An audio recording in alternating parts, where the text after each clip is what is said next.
Rabbi इश्रह ली सदरी वयस्सिर ली अमरी वहलुल उक़दतम मिन लिसानी यफ़क़हू क़ौली। औज़ु बिल्लाहि मिनश शैतानिर रजीम। बिस्मिल्लाहिर रहमानिर रहीम। अस्सलामु अलैकुम व रहमतुल्लाहि व बरकातुहू।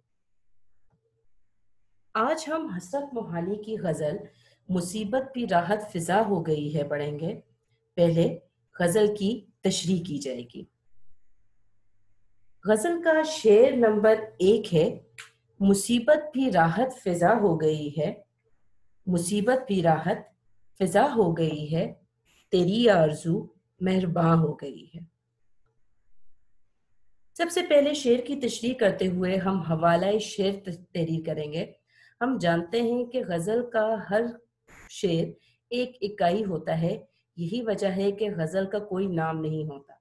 लिहाजा हवाला शेर तहरीर करते हुए आप गज़ल का नाम तहरीर नहीं करेंगे, बल्कि सिन्फ़ अदब के लिहाज से बता देंगे कि ये शेर जो तशरीह के लिए आपको दिया गया है, ये सिन्फ़ अदब के लिहाज से क्या है। तो सिन्फ़ अदब के लिहाज से यह गज़ल है और इसके शायर का नाम हसरत मोहानी है। हले लुग़त देख लीजिए। राहत फ़िज़ा, खुशगवार, तस्कीन देने वाली या तस्कीन बख्श, आरज़ू, तमन्ना, मुसीबत, परेशानी। मफ़हूम, मेरे महबूब, जब से तुझे हासिल करने की ख्वाहिश मेरी रहबर बनी है, तभी से राह इश्क में आने वाली तमाम मुश्किलात मेरे लिए राहत में तब्दील हो गई हैं। अब हम शेर की तशरीह शुरू करेंगे। मैं आपको अपने पिछले लेक्चर में भी वजाहत के साथ बता चुकी हूँ कि जब किसी भी शेर की तशरीह करने लगें तो पहले मुख्तसरन ये बता देना अहमियत का हामिल है कि ये शेर जिसकी तशरीह की जा रही है ये उर्दू की कौन सी सिन्फ़ सुखन से ताल्लुक़ रखता है। लिहाजा चूँकि हम जिस शेर की तशरीह करने लगे हैं ये गज़ल से ताल्लुक़ रखता है, ये गज़ल का शेर है, लिहाजा पहले हम मुख्तसरन गज़ल की वजाहत कर देंगे। हम लिख सकते हैं उर्दू अदब की इस्तिलाह में गज़ल शायरी की वो कदीम किस्म है जिसमें हुस्न व इश्क की मुख्तलिफ कैफियत का ज़िक्र दर्द व सोच से किया जाता है और ये शायर की दाखिली कैफियत की आईनादार होती है। इसके बाद हम शायर का मुख्तसर तारुफ लिख सकते हैं इसमें, और शायर के मुख्तसर तारुफ में हम लिख सकते हैं कि हसरत एक गज़ल गो शायर हैं। उन्होंने गज़ल को हुस्न व इश्क के मुतअद्दिद मौज़ूआत से रोशनास कराया। तगज़्ज़ुल उनकी गज़ल का बुनियादी वस्फ़ है, इसलिए उन्हें रईसुल मुतगज़्ज़िलीन कहा जाता है। इश्क व आशिकी के जज़्बात की अक्कासी में हसरत को कमाल हासिल है। इस गज़ल में कहे जाने वाले अशआर की तशरीह इश्क हकीकी और इश्क मजाजी दोनों पहलुओं से की जा सकती है। आप तकरीबन 4 से 5 सत्रों में गज़ल और शायर का ये मुख्तसर सा तारुफ तहरीर कर दीजिए और गज़ल के पाँचों अशार में सबसे पहले आप ये मुख्तसर पैराग्राफ ज़रूर लिखें। इसके बाद वो शेर जिसकी तशरीह करने के लिए आपको कहा जा रहा है, आप उसकी तशरीह शुरू कर सकते हैं। अब इस शेर की तशरीह में आप लिख सकते हैं कि ज़ेरे तशरीह शेर में हसरत मोहानी एक आशिक सादिक की कैफियत का जिक्र करते हुए कहते हैं कि जब कोई इंसान किसी के इश्क में मुब्तला हो जाता है तो वो अपने महबूब को देखने की तलब में दिन रात तड़पता रहता है और खुदा ताला के हुजूर दुआएं करता है कि उसे अपने महबूब का दीदार और विसाल नसीब हो जाए। यूं इश्क मजाजी तक पहुंचने की कश्मकश में वो इश्क हकीकी में मुब्तला होने लगता है, क्योंकि इस बात में कोई शुबा नहीं कि इश्क हकीकी तक पहुंचने के लिए इश्क मजाजी की सीढ़ी से गुजरना पड़ता है। यूं मोहब्बत की तकलीफ एक आशिक को राह खुदा पर गामजन कर देती है और जिसे खुदा मिल जाए उसे किसी चीज की तमन्ना नहीं रहती। शायर के बकौल राह इश्क में दरपेश मुश्किलात उसके लिए सुकून का पैगाम लेकर आई हैं। वो कहता है कि राह इश्क में मैंने इतनी दुश्वारियों का सामना किया है और मुझे इतनी मुसीबतें दरपेश आई हैं कि मैं इन मुश्किलात का आदी हो गया हूँ। इनमें से कोई मुसीबत मेरे लिए अब मुसीबत नहीं रही, बल्कि मुझे इन मुश्किलात को बर्दाश्त करने में मज़ा आने लगा है। बकौल गालिब, देखिए नीचे जो मैंने शेर का हवाला आपको दिया हुआ है, वो शेर यहाँ पर हम लिख सकते हैं रंज से खूगर हुआ इंसान तो मिट जाता है रंज। रंज से खूगर हुआ इंसान तो मिट जाता है रंज, मुश्किलें मुझ पर पड़ी इतनी कि आसान हो गई। यानी जब इंसान को तकलीफ, दर्द, गम, दुख बर्दाश्त करने की आदत होती है तो इंसान के लिए ये तकलीफें कोई अहमियत ही नहीं रखती। इन तकलीफों का एहसास ही मिट जाता है और जब इंसान पे बहुत ज़्यादा मुश्किलात पड़ती हैं तो वो खुद ब खुद आसानी में तब्दील हो जाती है। अब आप अगले पैराग्राफ में ये लिख सकते हैं कि मुझे अब ये मुश्किलात बर्दाश्त करने में मज़ा आता है, क्योंकि मैं ये जान चुका हूँ कि मेरे रास्ते में आने वाली हर एक रुकावट और मुश्किल मुझे मेरे माबूद इलाही से करीब कर रही है।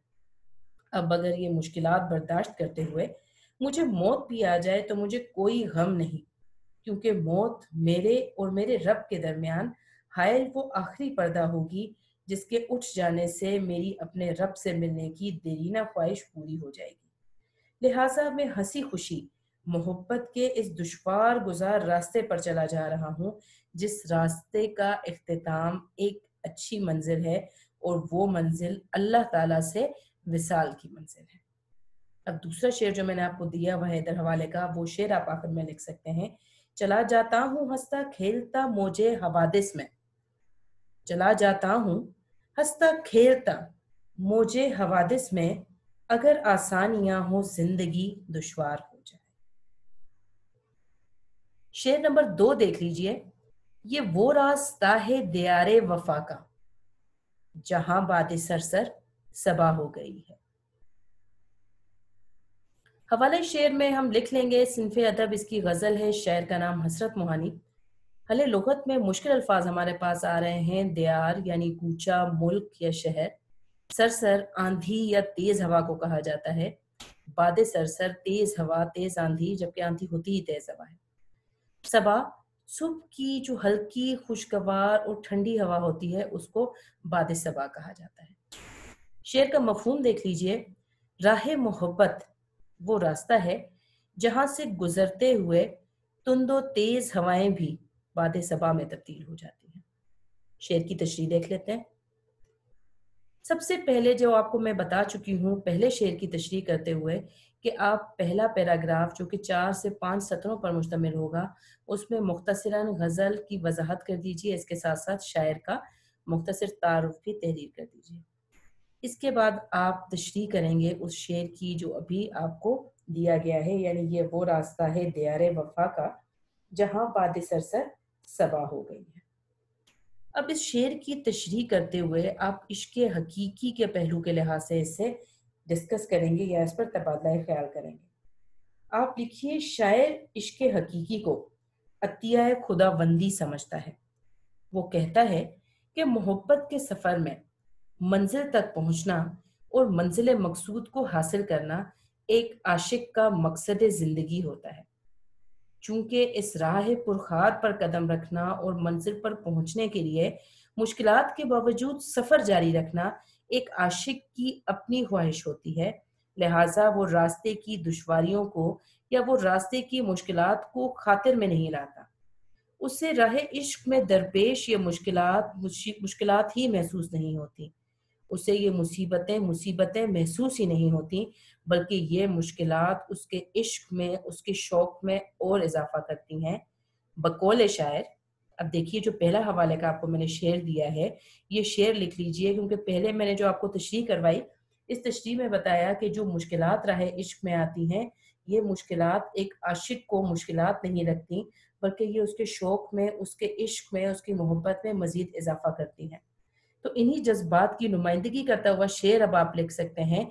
इन आबलों से पाऊं के घबरा गया था मैं, इन आबलों से पाऊं के घबरा गया था मैं, जी खुश हुआ है राह को पुरखार देखकर। यानी आबले कहा जाता है वो छालों को जो पैरों पे पड़ जाते हैं मुस्तकिल तौर पर सफ़र करने की वजह से, मुश्किलात उठाने की वजह से।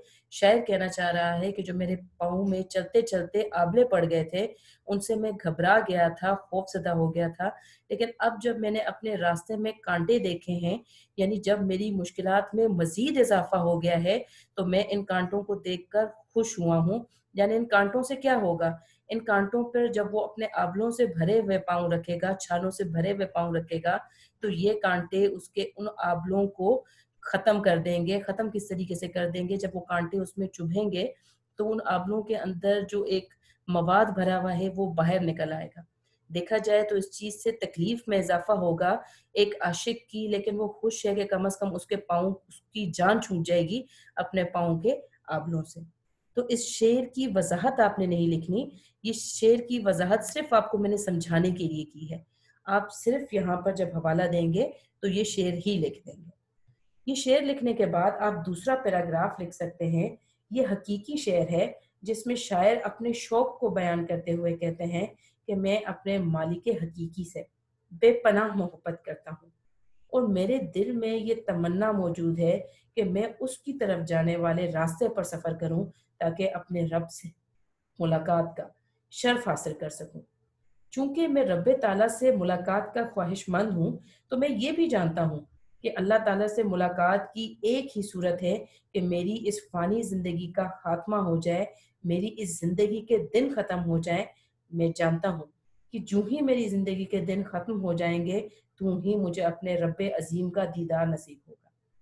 اگرچہ اس دنیا میں رہنا آسان کام نہیں، یہاں قدم قدم پر مشکلات اور مصائب میرا راستہ روکتے ہیں، میں آئے دن ناقابل بیان تکالیف کا سامنا کرتا ہوں، مگر یہ تکالیف مجھے پریشان کرنے کے بجائے ایک عجیب طرح کا لطف دیتی ہیں، کیونکہ میں جانتا ہوں کہ یہ تکالیف چند روزہ ہیں، اور ان تکالیف کا سامنا کر کے اور انہیں شکست دے کر ہی مجھے اپنی عظیم منزل نصیب ہوگی۔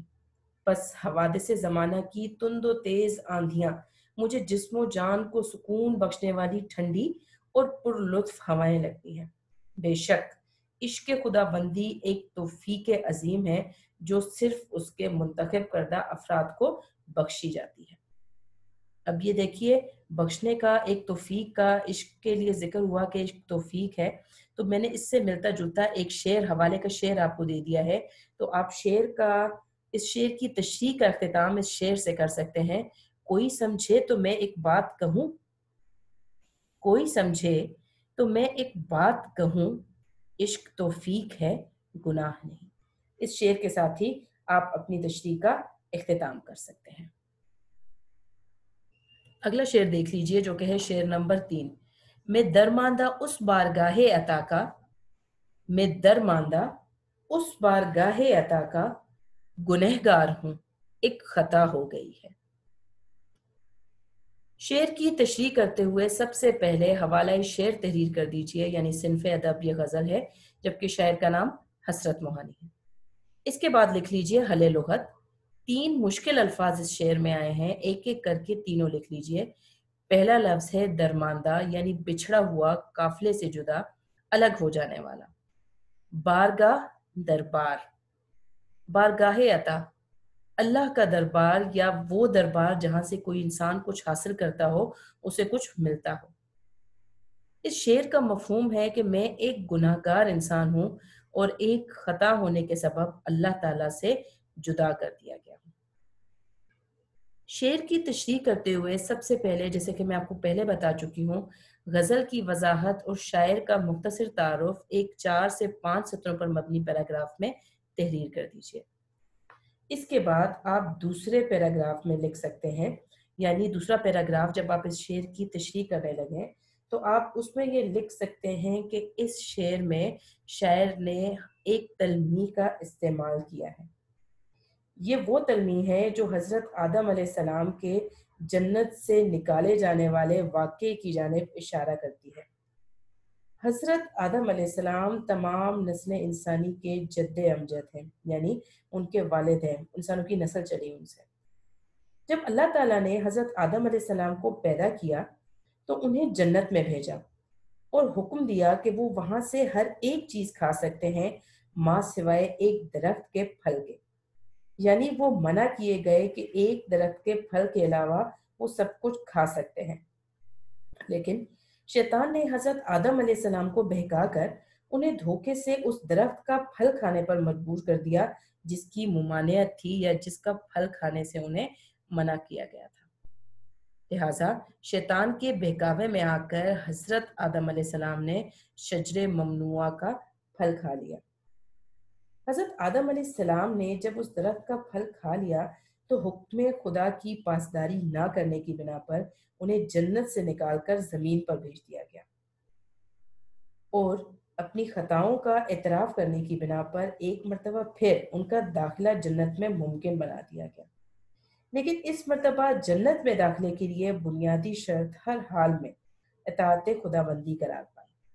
यानी अल्लाह ताला ने वो जन्नत जिसमें हजरत आदम अलैहिस्सलाम का कोई भी इम्तिहान लिए बगैर उन्हें दाखिल कर दिया था, उन्हें जन्नत अता कर दी थी। जब हजरत आदम अलैहिस्सलाम से एक गलती हुई, उन्होंने अल्लाह ताला की एक कही हुई बात को आप कह सकते हैं तस्लीम नहीं किया। लेकिन अंबिया कराम का ये शेवा होता है कि मासूम है, उनसे गलतियां हो भी जाती हैं तो फौरन एहसास होते ही गलती का वो अल्लाह ताला से माफ़ी मांग लेते हैं।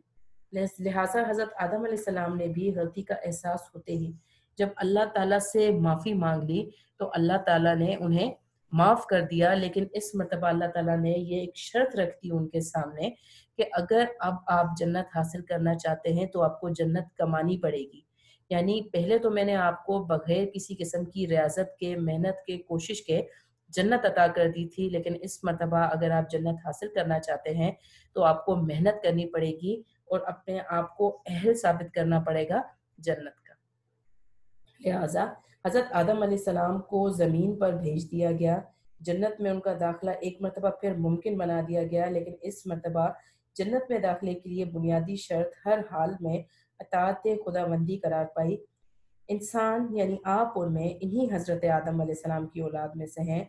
हम खुदा से मोहब्बत तो करते हैं, अल्लाह ताला की इताअत का जज्बा भी रखते हैं, लेकिन इसके बावजूद कभी ना कभी कोई ना कोई गुनाह भी कर बैठते हैं। शायर के बकौल अगले पैराग्राफ में आप लिख सकते हैं कि शायर के बकौल मैं नादानी की हालत में एक गुनाह का मुर्तकिब हो गया हूँ, जिसकी पादाश में या जिसके करने की वजह से मुझे रब्बे करीम की बारगाह अजीम से निकाल दिया गया है।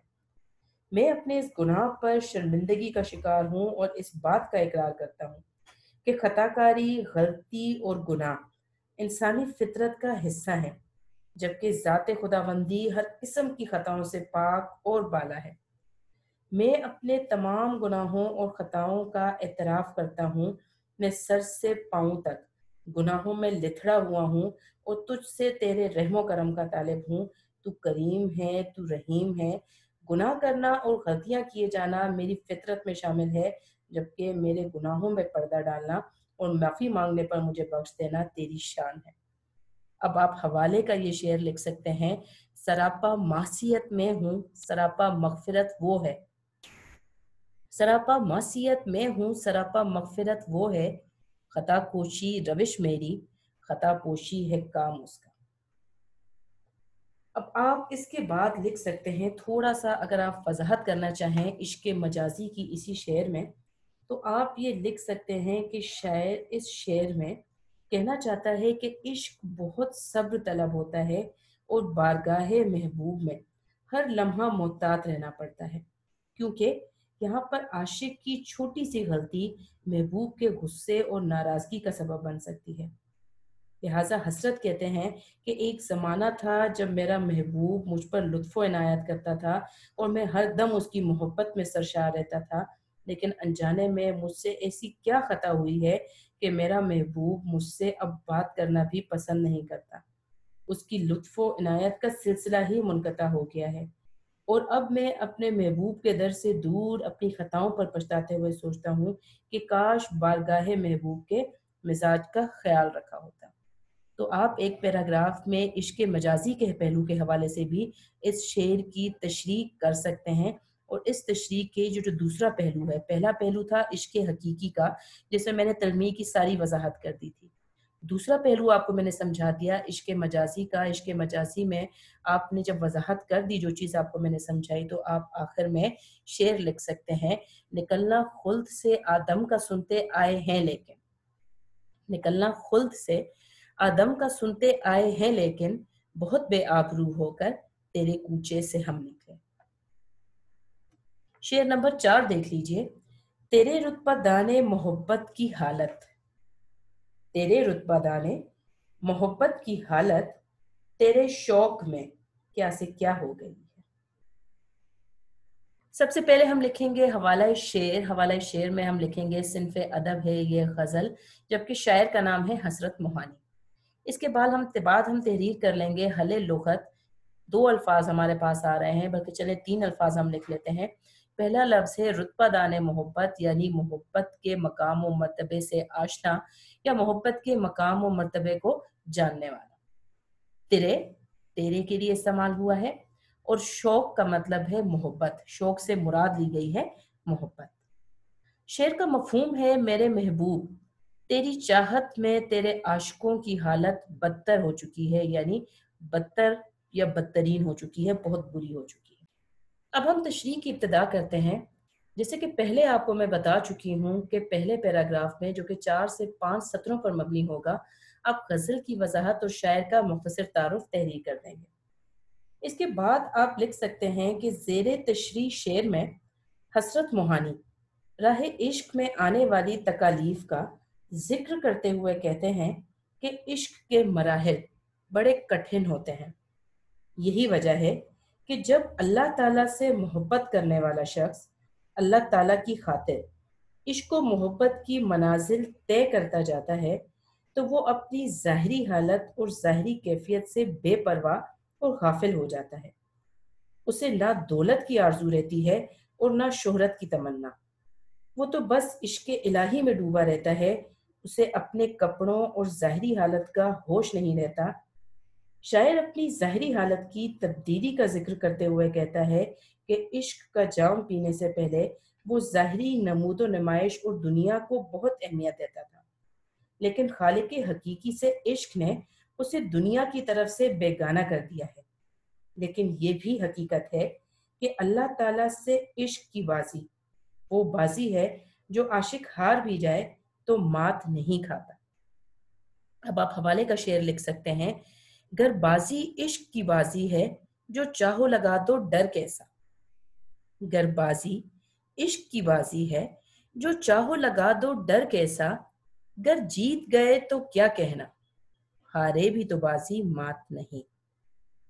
इसके बाद हम अगले शेर के इस तशरीह के अगले पैराग्राफ में हम शेर का दूसरा पहलू, जो कि मजाजी पहलू है, उस पर तबादला ख्याल कर सकते हैं। यानी हम लिख सकते हैं कि इस शेर का दूसरा पहलू इश्क के मजाजी पर मबनी है। शायर राह इश्क में आने वाली तकालीफ और परेशानियों का जिक्र करते हुए कहता है कि राह इश्क में दरपेश कठिनाइयाँ जानलेवा होती हैं। आशिक इश्क के सदमात सहते सहते जान से गुजर जाते हैं, क्योंकि उन्हें माशूक की रज़ा और खुशी मतलूब होती है। लिहाजा अपने महबूब की खुशी की खातिर वो सर धड़ की बाजी लगाने से गुरेज नहीं करते। लेकिन सितम ज़रीफ़ी यह है कि आशिक जिस कदर महबूब पर जान छिड़कता है, महबूब इतना ही उसे नज़रअंदाज करता है। महबूब की यही बेनियाजी आशिक को परेशान रखती है, और आशिक महबूब को हासिल करने की कोशिश में अपनी इज्जत खोकर मुआशरे में तमाशा बनकर रह जाता है। बकौले मीर, इस आशिकी में इज्जत सादात भी गई, इस आशिकी में इज्जत सादात भी गई, फिरते हैं मीर ख्वार कोई पूछता नहीं। इसके बाद आप आखिरी पैराग्राफ लिख सकते हैं, जिसमें आप इख्तिताम करेंगे तशरीह का, कि हसरत अपने महबूब से कहते हैं कि ए मेरे महबूब, ज़रा नज़र उठाकर देख तो सही, जिन अफराद ने या जिन लोगों ने तुम्हारी मोहब्बत का दम भरा, आज तुम्हारी चाहत में वो किस मुकाम को पहुंच गए हैं। ज़रा देख तो सही कि ये लोग मुआशरे में क्या मकाम रखते थे। वक़ार, इज़्ज़त नफ्स, हिफ्ज़ वज़ा इन लोगों की शान हुआ करती थी, लेकिन अब वो ये सब कुछ तुम्हारी मोहब्बत में हार कर बदतरीन हालत को पहुंच चुके हैं। तो आखिरी शेर अब आप इसके साथ लिख सकते हैं, अज़ियत मुसीबत मलामत बलाएं, अज़ियत मुसीबत मलामत बलाएं, तेरे इश्क में हमने क्या क्या ना देखा। आखिरी शेर देख लेते हैं, जो कि है शेर नंबर 5। पहुंच जाएंगे इंतहा को भी हसरत, पहुंच जाएंगे इंतहा को भी हसरत जब इस राह की इब्तिदा हो गई है। सबसे पहले हम हवाला शेर तहरीर करेंगे। हवाला शेर में हम लिखेंगे कि ये सिनफ़े अदब गज़ल है, जबकि शायर का नाम हसरत मोहानी है। हले लुगत 3 अल्फाज हमारे पास आते हैं: इंतहा, आखिरी हद, राह, रास्ता, इब्तिदा, शुरुआत। अब हम देख लेते हैं इस शेर का मफ़हूम। हसरत अपने आप को मुखातिब करके इस शेर में कहते हैं कि हसरत, अगर राह इश्क पर सफ़र की इब्तिदा हो चुकी है तो इस सफ़र का इख्तिताम भी होकर ही रहेगा। तशरीह देख लेते हैं। तशरीह का इब्तदाई पैराग्राफ, जो कि तकरीबन 4 से 5 सत्रों पर मबनी होगा, इस पैराग्राफ में आप गज़ल की वजाहत और गज़ल की वजाहत के साथ साथ शायर का मुख्तसर तारुफ भी तहरीर करेंगे। इसके बाद इस शेर की तशरीह शुरू करते हुए हम लिख सकते हैं कि गज़ल के मक्ता में शायर हासिल कलाम पेश करते हुए कहता है कि जब इंसान अल्लाह ताला की रज़ा और खुशनुदी के लिए कदम आगे बढ़ाता है तो मार्फत हक की मंजिल खुद उसके करीब आ जाती है। जब इंसान अल्लाह ताला की रज़ा के लिए अपनी तमाम ख्वाहिशात पर काबू पा लेता है और मोहब्बत इलाही, इताअत इलाही और रज़ाए इलाही में खुद को मिटा देता है, तो उसे इस बात का यकीन रखना चाहिए कि वो अपने रब की इस मोहब्बत में आखिरी हद तक पहुंच कर रहेगा। इंसानी जिंदगी की हकीकत भी यही है कि हर इंसान इस दुनिया फ़ानी में एक मुकर्ररा वक्त गुजार कर वापस रब ताला के हुजूर पेश होगा। लिहाजा हसरत भी पुरुम्मीद हैं कि जिंदगी के इस कठिन रास्ते पर वो आगे ही आगे बढ़ते रहेंगे और डेरे सिर्फ मंजिल ही पर डालेंगे। अब चूंकि मंजिल पर डेरे डालने की बात हुई है, लिहाजा आप हवाले के लिए शेर लिख सकते हैं: कटते भी चलो बढ़ते भी चलो, बाजू भी बहुत हैं सर भी बहुत। कटते भी चलो बढ़ते भी चलो, बाजू भी बहुत हैं सर भी बहुत। चलते भी चलो के अब डेरे मंजिल ही पे डाले जाएंगे। अब हम तशरीह का अगला जो पैराग्राफ है वो लिख सकते हैं कि मजाजी मानों में शायर की मुराद ये भी हो सकती है कि राह इश्क पर चलना बहुत दुश्वार होता है। आशिक का इस राह पर चलना तेज धारी तलवार पर चलने से कम नहीं। इस राह के मसाइब कदम कदम पर आशिक की आबला पाई का मजाक उड़ाते हैं, लेकिन अगर आशिक का जज्बा सादिक और इश्क कामिल हो तो फिर आशिक घबराता नहीं, बल्कि राह को पुरखार देखकर खुश नजर आता है। इसके बाद हम ये शेर डाल सकते हैं हवाले के लिए: इन आबलों से पाऊं के घबरा गया था मैं, इन आबलों से पाऊं के घबरा गया था मैं, जी खुश हुआ है राह को पुरखार देखकर। इसके बाद इख्तिताम हम इस तरह से कर सकते हैं: लिहाजा हसरत कहते हैं कि जब राह इश्क पर कदम रख ही लिया है तो फिर घबराना कैसा। अब तो ये जज्बा इश्क ही मेरी रहनुमाई करेगा और मुझे अपनी मंजिल तक बहुत जल्द पहुंचा कर ही दम लेगा। इसके साथ ही हमारे आज के सबक का इख्तिताम होता है। गज़ल की वजाहत, मुश्किल अल्फाज के मानी, मफ़हूम, तशरीह, हर चीज़ आज के सबक में मैंने आपको बता दी। हवाला जात के अशार भी आपको मैंने दिए। यहाँ तक कि अगर आप थोड़ा सा तवज्जो और ध्यान के साथ सबक आज का सुने तो ये तशरीह खुद भी बड़ी आसानी से तहरीर करके मयारी नोट बना सकते हैं। अपना ख्याल रखिए बहुत ज़्यादा। मुझे इजाज़त दीजिए। अल्लाह हाफ़िज़।